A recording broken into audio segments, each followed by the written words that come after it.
Os povos do Sol.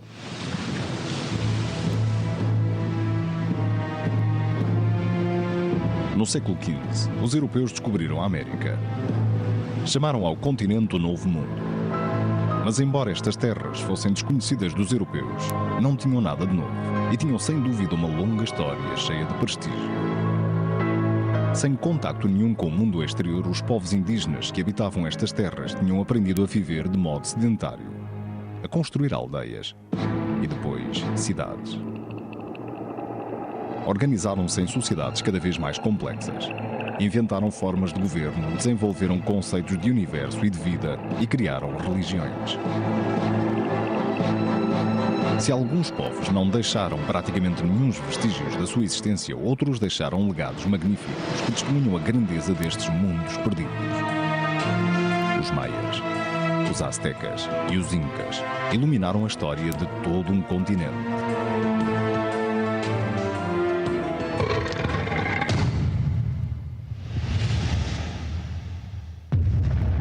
Maias, aztecas e incas.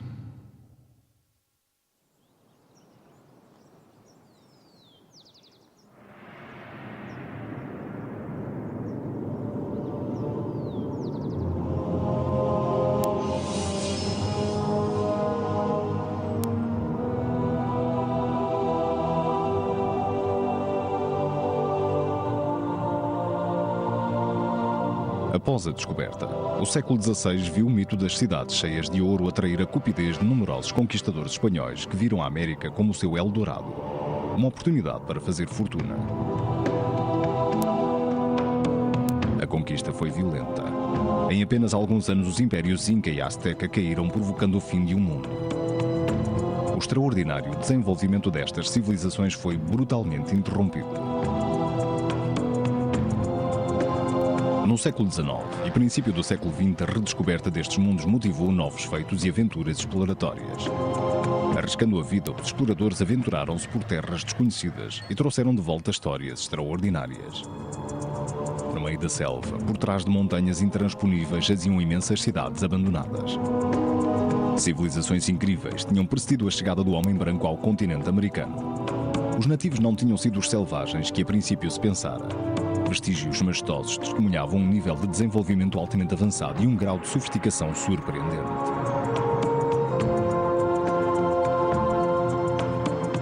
Emergiram dois grupos claramente distintos. Desde o ano 3500 a.C., os Andes tinham visto florescer várias civilizações importantes. Os Nazcas, os Tiwanaku e finalmente os Incas fundaram um imenso império no século XV.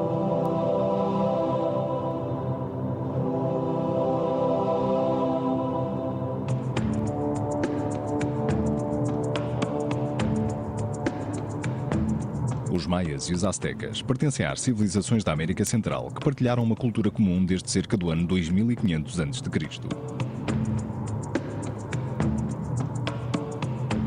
A civilização maia desenvolveu-se primeiro nas florestas da Guatemala e em Chiapas, cerca de 250 a 300 anos antes de Cristo, atingindo o seu auge no século VIII. Culto e refinado, o povo maia construiu cidades imponentes dominadas por templos e palácios. Esta é Tikal, a maior e mais poderosa cidade maia na região da selva de Petén da Guatemala.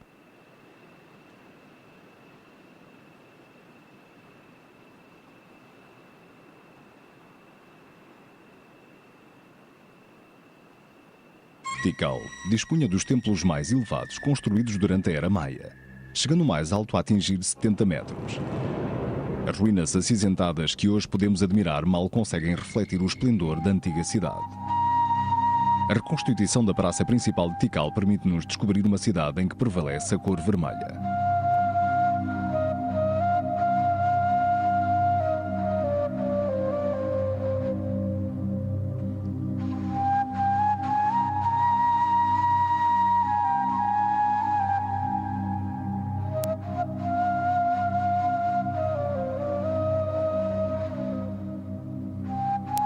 No início da sua pesquisa, os cientistas tentaram perceber a finalidade destes templos em forma de pirâmide.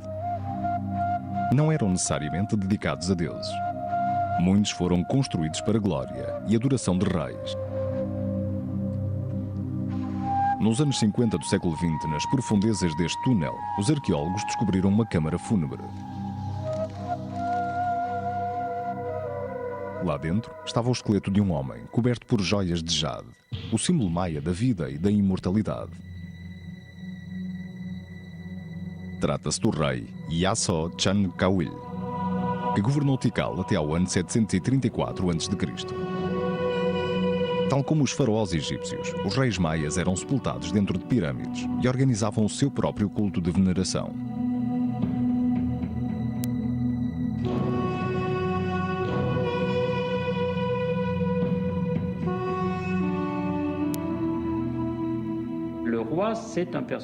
O rei é uma figura que domina a cidade em termos temporais e que, portanto, age política e militarmente.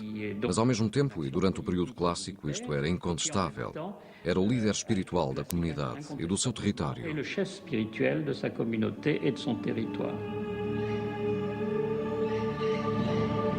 A vida urbana era considerada um reflexo do mundo cósmico, onde o equilíbrio e a harmonia eram garantidos por um rei com estatuto divino. A arquitetura monumental tinha por objetivo impressionar e inspirar medo. O rei era sagrado e a sua história inscrevia-se na mitologia. No dia da sua ascensão ao trono, ele era o sol da manhã, emergindo das entranhas da terra e ascendendo no ar. No momento da sua morte, sob a forma de um jaguar, transformava-se no sol poente, mergulhando de novo na terra. Estas lendas estão ligadas aos ciclos do tempo.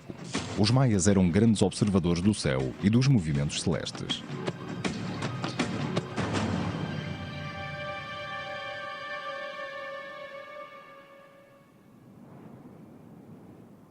Em Chichén Itzá, uma cidade do Yucatão, existe um monumento particularmente interessante. Um observatório astronómico com uma vista do céu de 360 graus.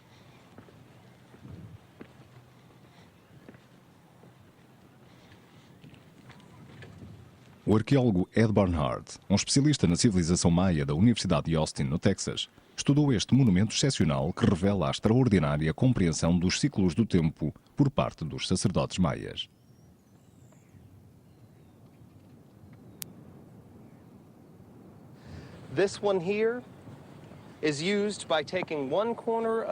Este canto aqui alinha-se com o canto exterior da janela. Alinhando aqui com a nossa linha de visão, vê-se apenas o Sol.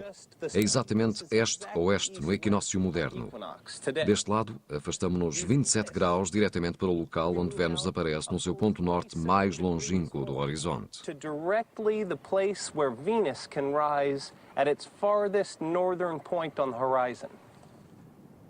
Os sacerdotes maias pesquisavam os céus incansavelmente, procurando decifrar nas estrelas o destino do homem e prever as datas das batalhas e das coroações.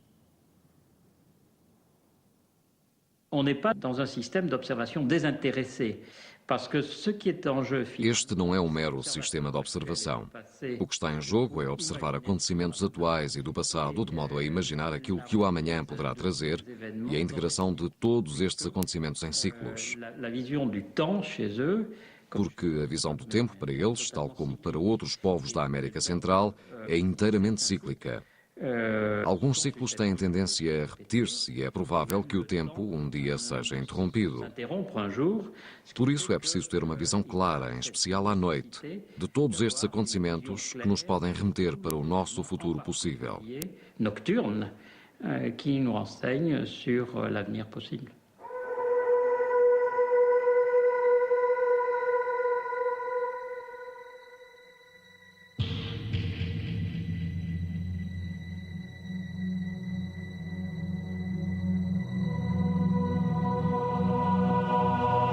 O universo está sujeito a uma inversão cíclica de acontecimentos condicionada por forças do bem e do mal, em datas favoráveis ou desfavoráveis. Mas este grande conhecimento dos ciclos do tempo tem também uma aplicação prática para os agricultores. Os astrónomos podem dizer-lhes quando plantar, quando colher e que trabalho deve ser realizado. Tudo na sua sociedade depende dos ciclos do tempo. Hoje, os descendentes dos maias usam técnicas agrícolas de queimada. Durante a estação seca fazem queimadas para abrir zonas aráveis na selva, sem ferramentas, e usando as cinzas para fertilizar o solo.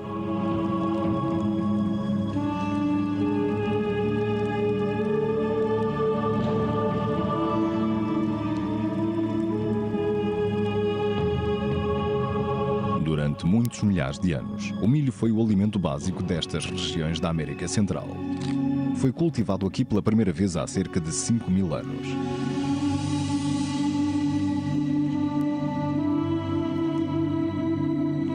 Originalmente, a planta tinha apenas algumas espigas pequenas que mal davam uma dúzia de grãos. Ao selecionar e cultivar os grãos mais bem formados, os povos locais conseguiram criar milho tal como o conhecemos hoje. O povo maia descrevia-se a si próprio como filhos do milho. As suas lendas contam como os deuses criaram o primeiro homem a partir da pasta de milho.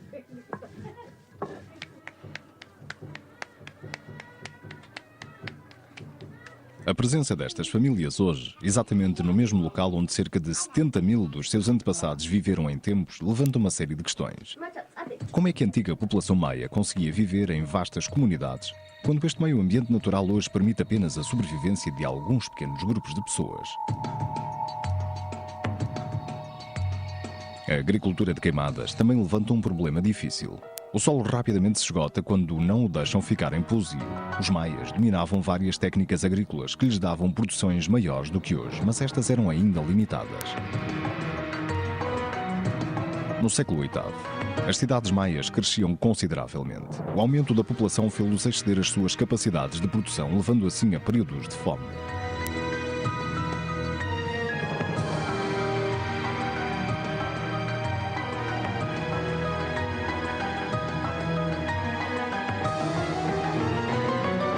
Ao mesmo tempo, as cidades maias tinham de enfrentar outro problema, desta vez relacionado com a organização. O seu mundo pode ter sido unificado ao nível cultural, mas não ao nível político. Cerca de 70 cidades, cada uma com o seu próprio rei, estavam numa situação de constante rivalidade. Tikal e Calakmul envolveram-se numa batalha feroz pela supremacia.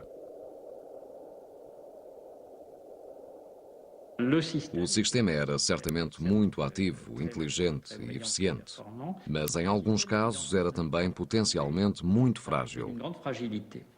Uma fragilidade ligada à insegurança e às condições de conflito e de competição.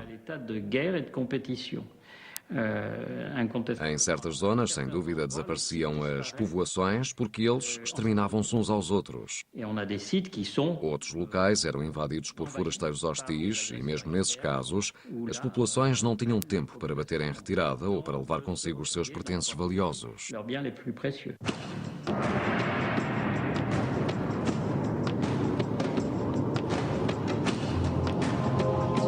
No início da sua pesquisa, os cientistas pensaram um pouco ingenuamente que estavam a lidar com um povo pacífico.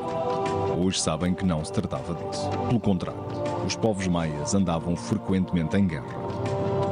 Descoberta em 1946, a povoação de Bonampak, no estado de Chiapas, possui as riquezas de todos os frescos maias.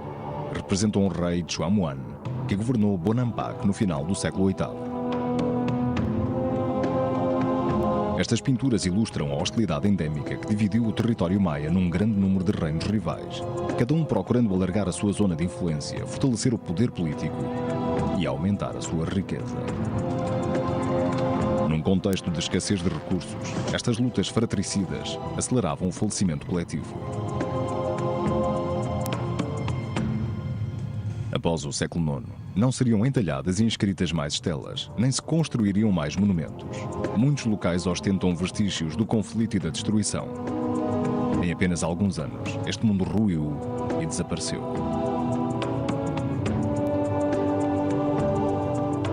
Os aztecas, nómadas do norte, chegaram mais tarde e instalaram-se na Bacia do México no século XIII.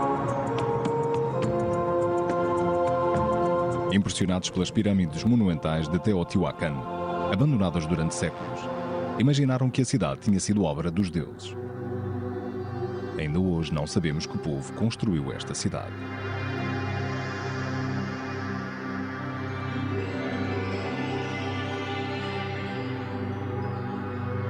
Desprezados e considerados selvagens, os aztecas admiravam os toltecas, que dominaram a zona até ao século XII e com quem partilhavam as origens nortenhas.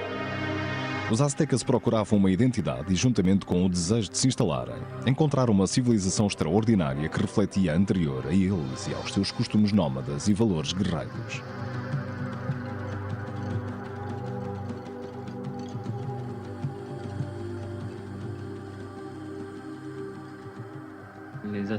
Em última instância, os astecas são um povo com dupla filosofia e dupla atitude.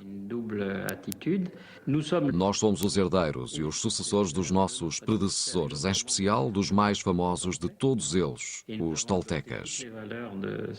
Adotamos todos os valores das civilizações que nos precederam e seremos cultivadores. Um povo com comportamento civilizado, mas ao mesmo tempo... Nós temos origens do norte, somos descendentes dos xiximecas. Vimos do norte, somos descendentes de caçadores e recoletores, povo corajoso que adorava o sol. E também temos orgulho nestas origens.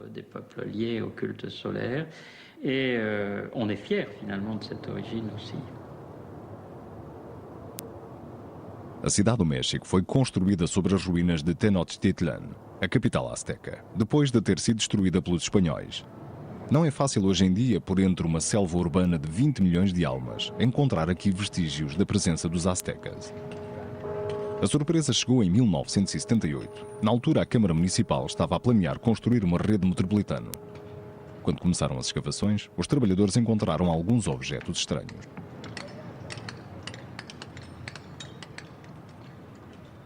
O arqueólogo José Álvaro Barrera Rivera recorda esta descoberta incrível.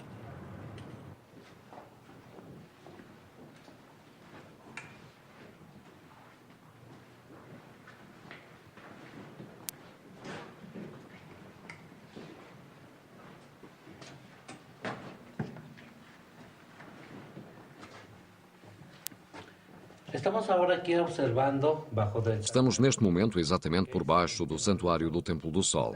Esta é a parede norte do templo.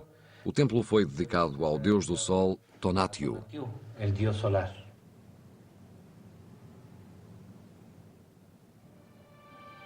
Foram encontrados vestígios dos aztecas.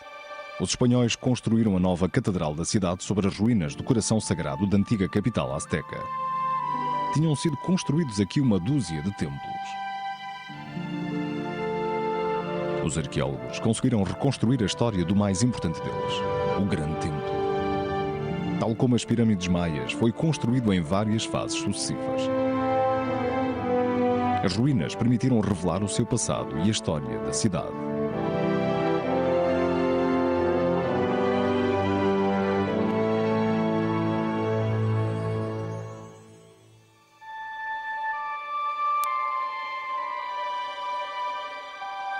No local onde hoje se ergue a cidade do México, a uma altitude de 2.200 metros, há 500 anos estendia-se um lago, o Texcoco. Numa zona pantanosa, os aztecas construíram uma cidade lacustre, criando ilhas artificiais, uma Veneza das Américas. É incrível, Tenochtitlan. Quando os europeus chegaram, mal acreditaram nos seus próprios olhos. Esta capital acolhia uns 300.000 habitantes. Tenochtitlan era uma das mais importantes metrópoles mundiais na época. No centro da cidade ficava o seu coração sagrado, o Grande Templo, cujas ruínas encontramos agora. Calculamos que toda a área tivesse cerca de 13 km², que se desenvolveu a partir de zonas delimitadas de terra à superfície da água e que precisou de muito trabalho de escavação e drenagem, proporcionando então zonas habitáveis. É verdade que, em termos de obras públicas, foi um empreendimento colossal e tanto mais espetacular quanto foi concluído em apenas algumas décadas. Et d'autant plus spectaculaire que ça s'est fait effectivement en quelques dizaines d'années.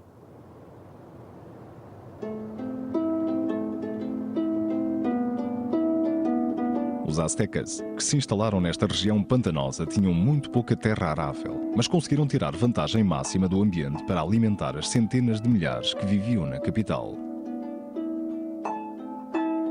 Nos subúrbios da cidade do México podemos encontrar algumas áreas agrícolas invulgares conhecidas por chinampas. Estes terrenos são tão extraordinários que hoje fazem parte da lista do Património Mundial da Unesco.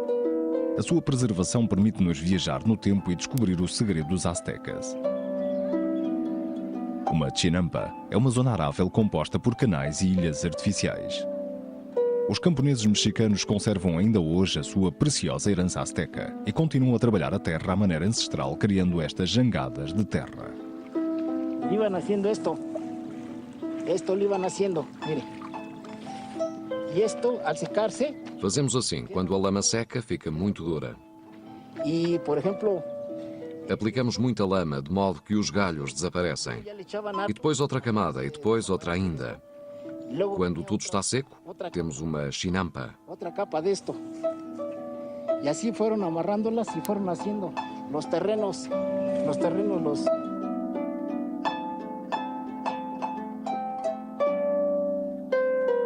Estes jardins flutuantes, construídos à volta da cidade, podiam alimentar uma população de várias centenas de milhares. A técnica proporcionava produções muito elevadas.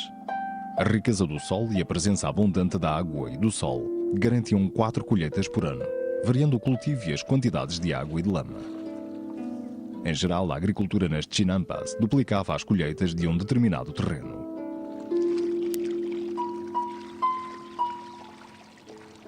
O milho, enquanto o principal suporte da agricultura azteca, era considerado divino. O seu deus era Chenteotl e Chilonen, a sua deusa. Jovens mulheres eram-lhes oferecidas em sacrifício. Para garantia da qualidade das colheitas eram decapitadas, tal como se fazia às espigas que eram colhidas.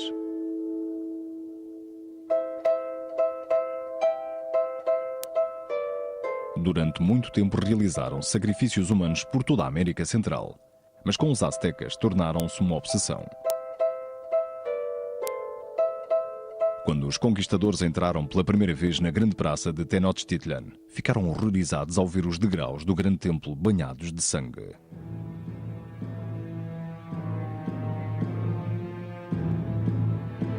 Quando a cidade foi conquistada, o templo foi destruído. Mas as escavações arqueológicas revelaram uma construção ainda mais antiga, uma réplica do grande templo em miniatura. Na plataforma, ergue-se uma pedra negra destinada aos sacrifícios.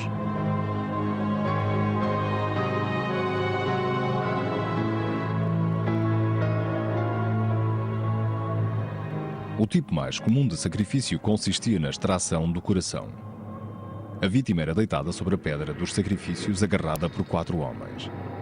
O sacerdote então abriu o tórax com uma faca e extraía o coração ainda a pulsar, oferecendo-o a um sol sedento de sangue. O corpo da vítima era então lançado pelos degraus da pirâmide, voltando assim ao sol. O coração era colocado sobre esta estátua, o Chacmol.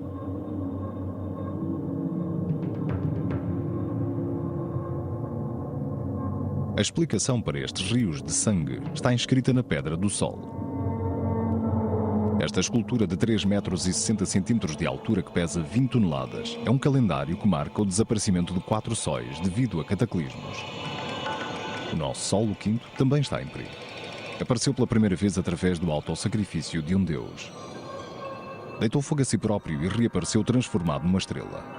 Mas este novo Sol não se mexia, portanto os outros deuses ofereceram o seu próprio sangue para lhe dar vida. Deste modo iniciou-se o drama cósmico, no qual a humanidade tinha agora um papel a desempenhar. Para o Sol continuar o seu percurso, tinha de ser alimentado todos os dias com água preciosa. Por outras palavras, com sangue humano.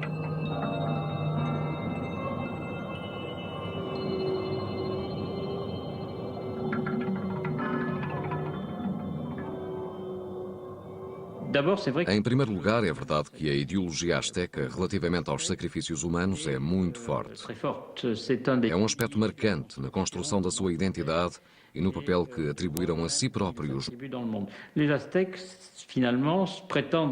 Têm o mundo vivo fazendo o que tem de ser feito, isto é, oferecendo sangue às divindades que um belo dia poderiam deixar de funcionar e deixar de garantir a sobrevivência do homem. Isso faz parte da ideologia dominante.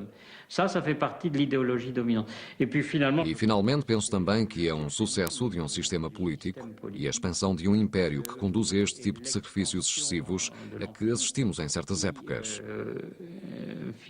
Tratava-se da necessidade de melhorar o que se tinha feito antes para garantir que o sistema continuasse a desenvolver-se.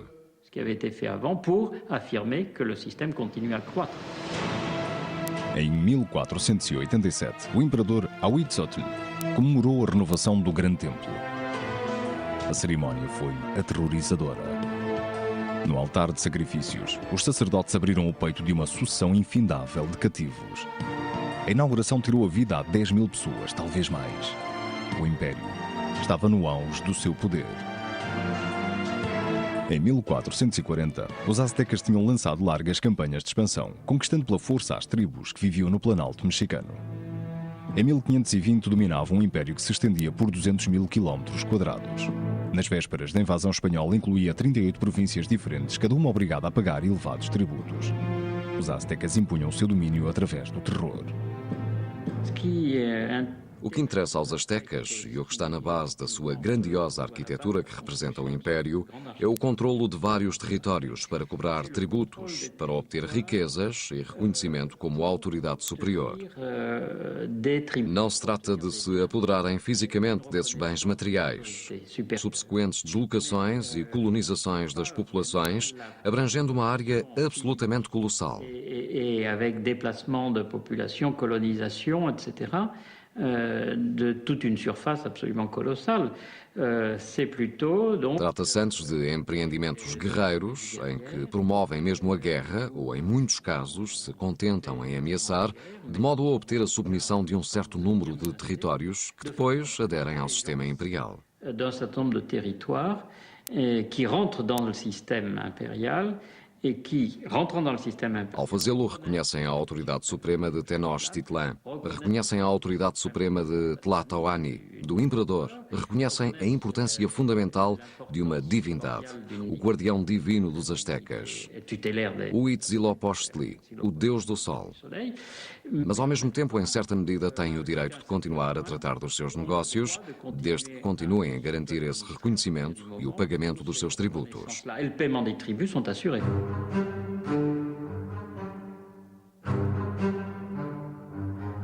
Os aztecas prosseguiam as suas campanhas implacavelmente.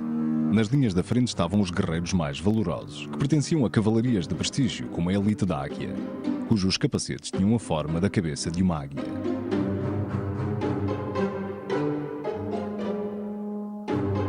Os tributos eram transportados até à capital por longas linhas de transportadores e eram devidamente anotados e registados.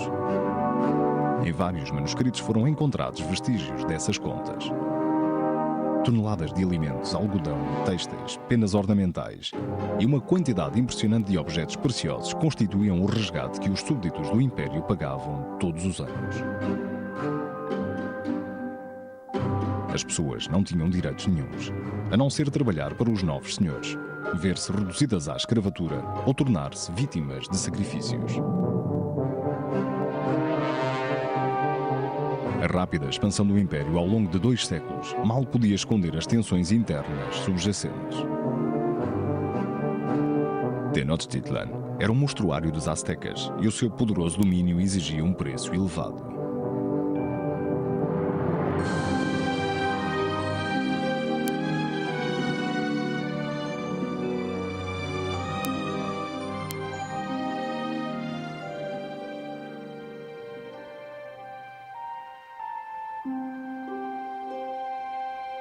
Durante o mesmo período, os Incas estavam à frente de um império 5 vezes maior.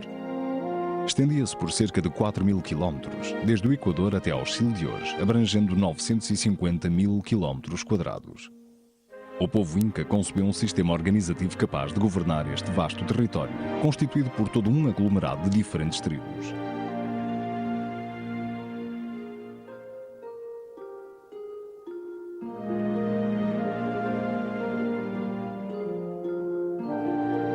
Em 1615, numa obra excepcional, Filipe Humán Poma de Ayala desenhou um perfil histórico e etnográfico da região dos Andes pré-colombianos e pré-coloniais. Essa obra, a obra da sua vida, continha também uma acusação virulenta dos excessos das autoridades espanholas em relação às populações indígenas.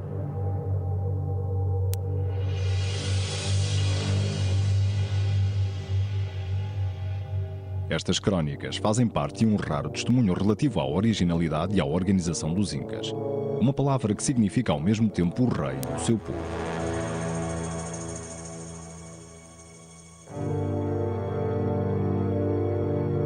A lenda defende que havia 13 Incas, mas os primeiros 8 eram provavelmente míticos. Podem ter sido chefes militares. Nessa altura o povo Inca não se distinguia de outras tribos do Peru.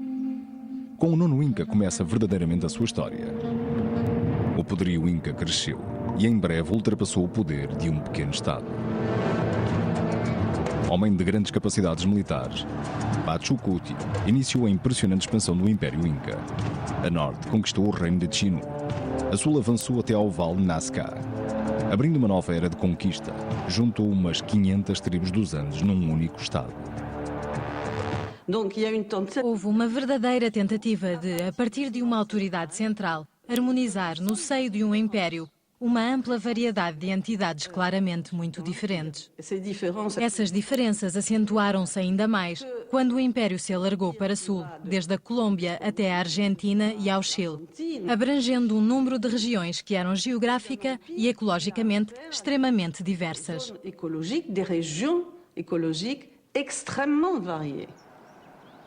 Pachacuti revelou-se um administrador notável. As famílias tinham uma vida comunitária. A posse das terras não era privada. As famílias trabalhavam as terras que pertenciam à comunidade. Cada região tinha de produzir para o império de acordo com as suas características especiais. Os Incas dotaram o seu império de uma estrutura sólida e eficiente dirigida por uma casta de funcionários públicos. Para assegurar as trocas económicas entre as diversas chefias do império, a autoridade central precisava de uma rede de estradas para as ligar umas às outras. Mas isto aqui eram os Andes, a cordilheira montanhosa mais elevada do mundo a seguir aos Himalaias. Para atravessar os rios, os Incas tornaram-se mestres na construção de pontes suspensas. Inventavam técnicas cada vez mais sofisticadas, muitas delas ainda hoje usadas. A construção desta ponte dá uma ideia da mão de obra necessária. É uma imagem impressionante, muito atualizada da organização que é necessária nos anos onde cada projeto exige a participação de todos. Este trabalho coletivo era um dos princípios fundamentais do Império Inca.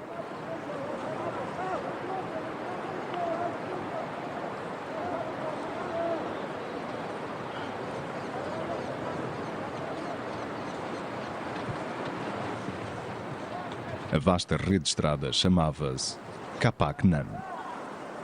Era o elemento-chave da política económica e da organização política do Império Inca. Uma coluna vertebral gigantesca comparada com a rede de estradas dos romanos. Permitia ao Inca controlar o seu império e o movimento das suas tropas a partir da capital, Cusco. Após a conquista hispânica, a maioria destas estradas deixaram de ser mantidas. Os Incas não tinham transportes com rodas nem cavalos. Todas as viagens eram feitas a pé. Este meio de locomoção não era para os espanhóis. Por isso eles abandonaram as estradas. A altitudes entre os 1.000 e os 4.500 metros, com 40.000 quilómetros de comprimento, estas estradas tinham às vezes 15 metros de largura. Ligavam zonas habitadas, centros administrativos, áreas agrícolas e mineiras, bem como locais de culto.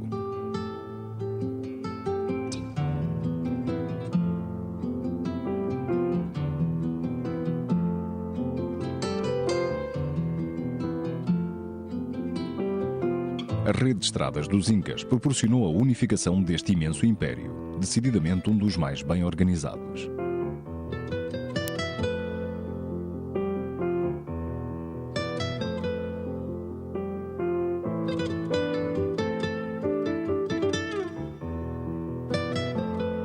Estafetas de corredores faziam passar a informação a uma velocidade incrível.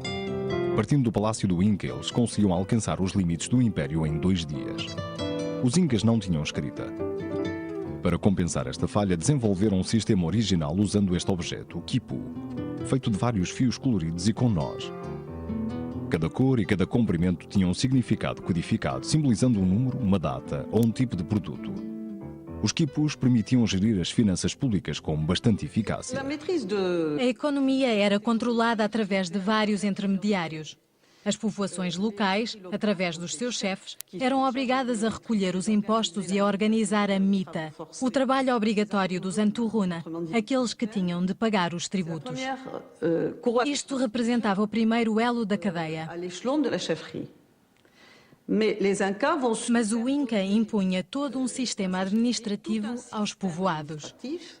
Por exemplo, com pessoas encarregues de monitorizar a atividade mineira e com funcionários públicos para cada região do Império, chamados Apucuna. Estas pessoas eram mais do que meros delegados da autoridade central. Funcionavam também como elos de ligação no fluxo da informação entre os chefes locais e o próprio Inca.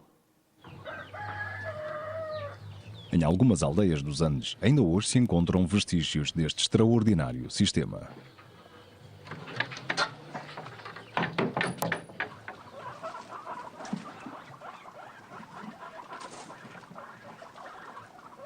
Na aldeia de Mara, entre Cusco e Machu Picchu, um ancião de 77 anos possui a chave do enigma.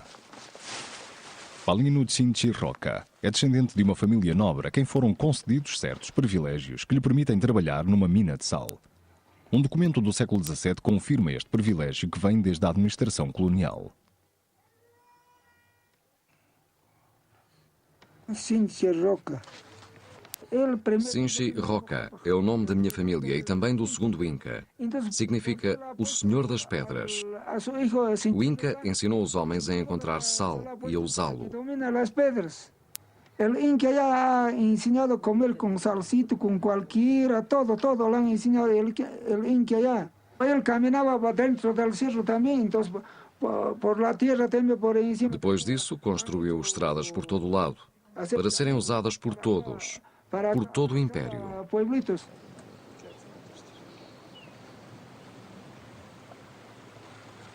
Mara é um local extraordinário. Os Incas produziam aqui sal para parte do Império.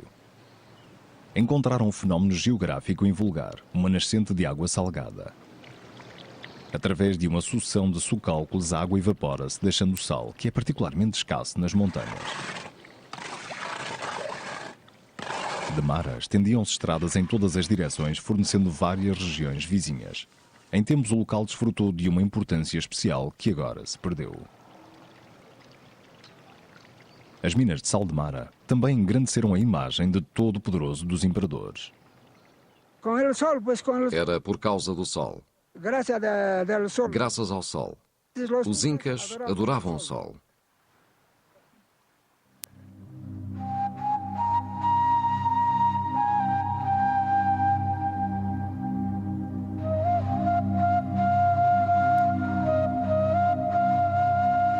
Além de Cusco e de alguns centros administrativos regionais, o Império tinha poucas cidades. A maioria das pessoas vivia em aldeias pequenas e trabalhava nos campos. A agricultura era o centro da economia inca. Entre a capital e Machu Picchu, ao longo da velha estrada, os sulcálculos estendem-se pelas encostas ao longo de várias centenas de metros. Enfrentando um terreno montanhoso particularmente irregular, com poucas áreas planas, os camponeses incas conseguiram aumentar a zona de terra arável, escavando sulcálculos nas colinas.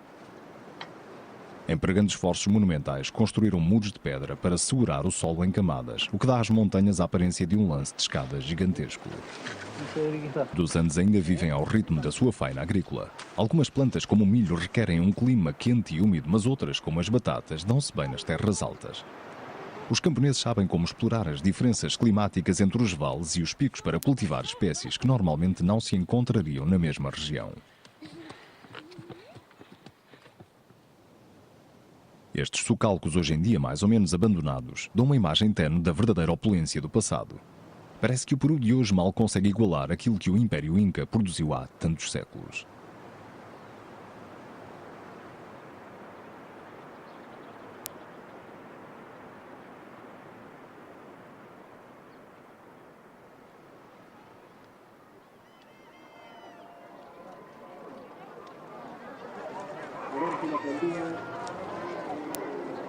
Hoje, nos arredores de Cusco, as famílias juntam-se em mercados locais para trocar os seus alimentos em excesso e alguns produtos artesanais, permutando e trocando géneros. Nos dias do Império, o grosso da vida económica acontecia fora dos mercados, no contexto de uma economia estritamente controlada.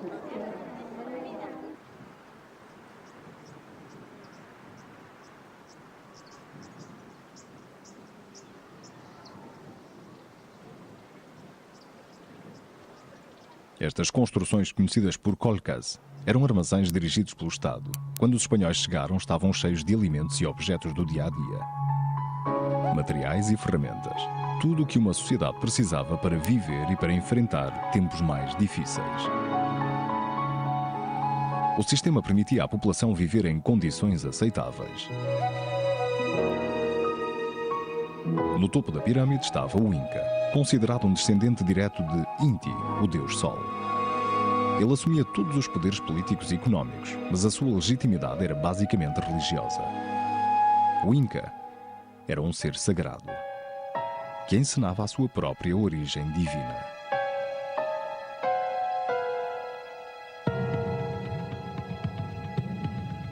A cidade de Machu Picchu, miraculosamente preservada, construída por Pachacuti, a 70 km da capital, é o símbolo majestoso do grande poderio do Inca.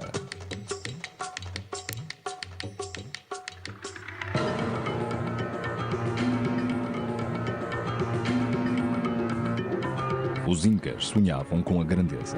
Acreditavam que estavam à cabeça de um império que duraria para sempre.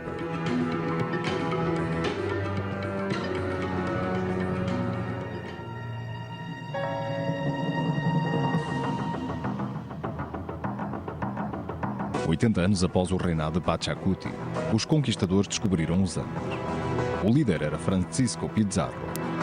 Homem de modesta fortuna e letrado, com 56 anos de idade, partiu à conquista do Império Inca. O seu único património era a inteligência, a coragem e um desejo esmagador de fazer fortuna. Ao saber da presença do Inca, Atahualpa em Cajamarca partiu ao seu encontro. Eu diria que o encontro foi um fracasso. Foi um encontro desastroso porque houve uma total falta de compreensão. Quando os espanhóis veem Atahualpa em Cajamarca, veem-no numa liteira coberta de penas. E ele próprio tem uma coroa de penas. Valverde, o arcebispo e guardião dos livros sagrados espanhóis, oferece-lhe as escrituras.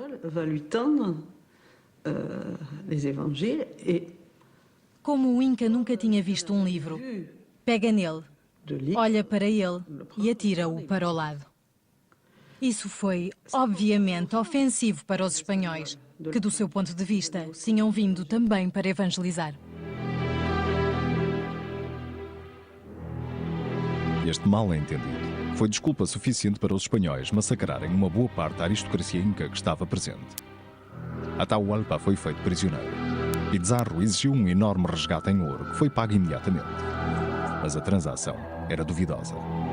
Pizarro conseguiu que o Inca fosse julgado e executado.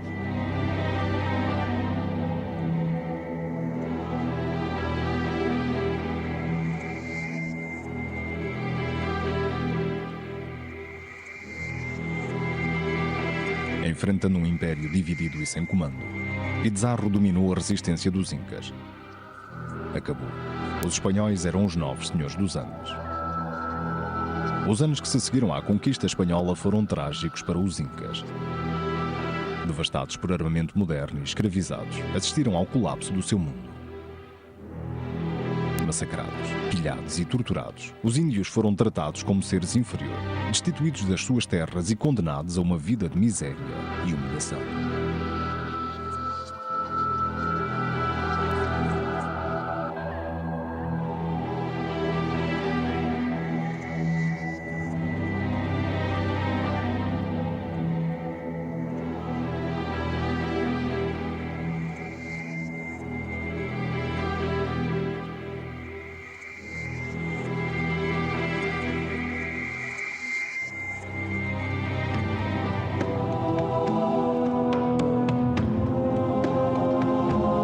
Alguns anos antes, em 1519, a conquista do México por Hernán Cortés proporcionou um dos mais extraordinários encontros entre a história e a lenda.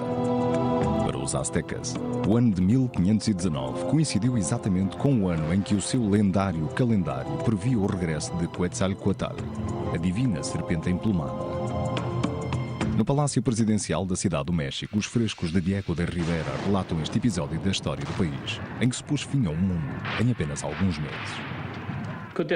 Durante muito tempo, os astecas não compreenderam o que se estava a passar, o que estava em jogo, o que poderia acontecer. Não admitiram que todos estes estranhos, tão extravagantes, a quem a certa altura tinham tomado por deuses, podiam representar uma sentença de morte do mundo que eles conheciam. Pouvait signifier l'arrêt de mort de leur système à eux et la prise de contrôle de leur système à eux. Quando finalmente se aperceberam, já era um pouco tarde demais. Muito se disse sobre as disparidades de recursos técnicos das armas espanholas, do facto de terem cavalos e cães, etc., que tiveram importância, mas talvez só à margem.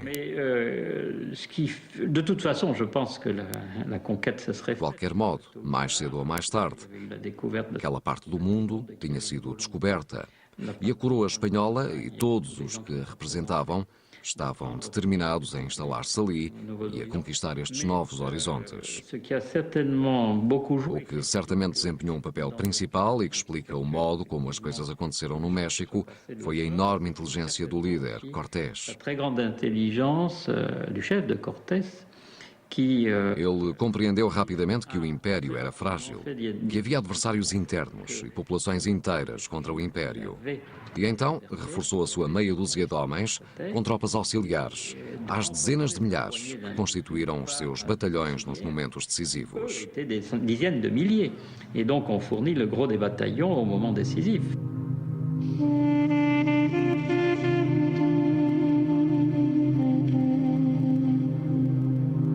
A conquista do Novo Mundo levou a uma das grandes tragédias da história. Várias dezenas de milhões de ameríndios foram dizimadas. A população do México, em 1519, atingia os 25 milhões. No início do século XVII, mal chegava a 1 milhão.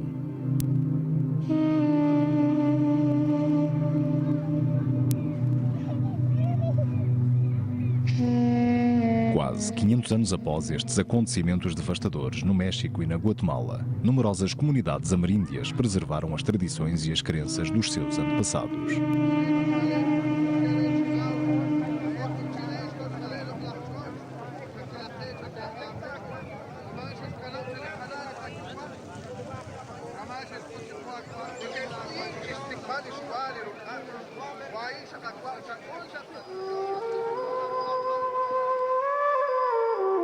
Os Andes foram finalmente libertados da opressão espanhola no início do século XIX, dando origem a vários estados independentes, incluindo a Bolívia e o Peru, que herdaram uma parte substancial do velho Império Inca. Apesar da colonização e das campanhas de evangelização, as crenças antigas e as tradições não desapareceram. A princípio foram mantidas em segredo, finalmente, às claras. Solteira!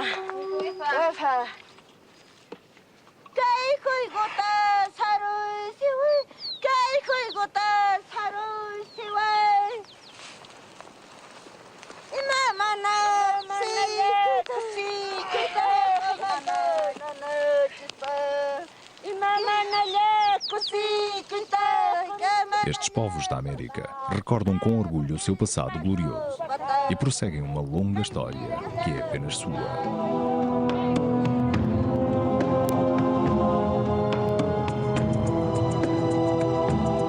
Tradução e locução: Dialetos.